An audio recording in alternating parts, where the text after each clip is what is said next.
Hey hi all, welcome back to my channel.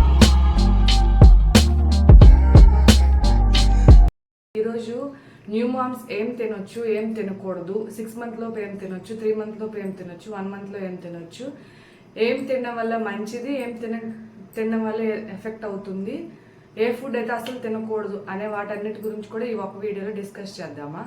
అయితే బాలింత 6 months లోపు ఏం తినకూడదు అంటే ఎండు చేపలు, ఎండు రొయ్యలు, ఇంకా సముద్రం చేపలు కలవలు అని ఉంటాయి, అవి అసలు తినకూడదు. ఇంకా వంకాయ, ఇవన్నీ కూడా 6 months లోపు స్కిప్ చేయాల్సినవి. టీ, కాఫీలు ప్లస్ చాక్లెట్స్, ఇవన్నిట్లో కెఫిన్ ఉంటుంది. ఈ కెఫిన్ ఉండడం వల్ల పిల్లలు ఏమొచ్చి క్రాంకీ అయిపోతారు, స్టమక్ పెయిన్ వచ్చి ఏడవడం ఇవన్నీ చేస్తుంటారు. సో ఇవన్నీ స్కిప్ చేస్తే మంచిది. అయితే ఇంతకు ముందు వీడియోలు చెప్పాను 5 days ఇలా ఇస్తారు తాగాలని. ఆ టైంలో పెద్దవాళ్ళు అయితే తాగమని చెప్తారు.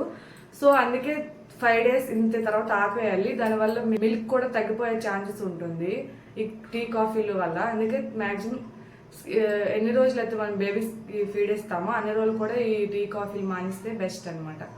సో నెక్స్ట్ ఏంటంటే 3 months లో ఏం స్కిప్ చేయాలంటే శనగలు, పెసరపప్పు, ఇవన్నీ అంటే సిసెక్షన్ వాళ్ళు శనగలు, పెసరపప్పు అయితే 3 months వరకు అసలే తినకూడదు. కొబ్బరి, ఇంకా ఫాస్ట్ ఫుడ్ ఇవన్నీ కూడా స్కిప్ చేయాలి 3 months లోపు అనమాట. అయితే 1 month లో ఏం స్కిప్ చేయాలంటే టమాటోని స్కిప్ చేసేస్తే బెస్ట్. స్పెషల్గా టమాటాతోనే చేసిన ఫుడ్ ఉంటుంది కదా, దాని అయితే స్కిప్ చేయండి. ఇంకా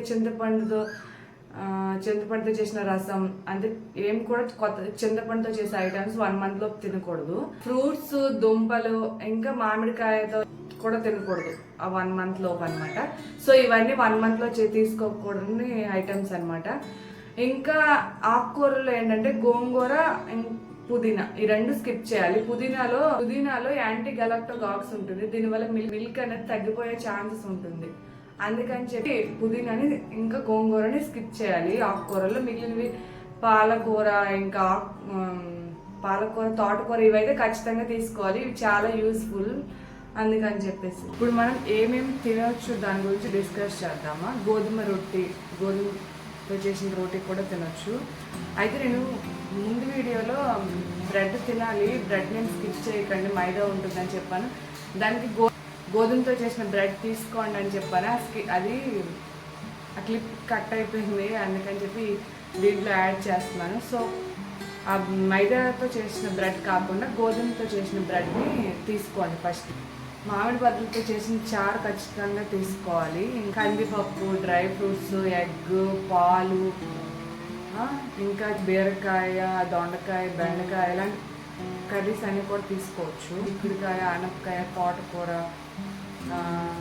పాలకూర తింటే ఇంకా మంచిది, బ్రెస్ట్ ఫీడ్ యూజ్ చేస్తుంది. సో పాలకూర కూడా మన డైట్లో యాడ్ చేసుకోవచ్చు. ఇలా అన్ని రకాలు తినవచ్చు. కనుక మీకు నచ్చినట్లయితే ప్లీజ్ లైక్ చేసి, షేర్ చేసి, సబ్స్క్రైబ్ చేసుకోండి నా ఛానల్ని. Thank you for watching.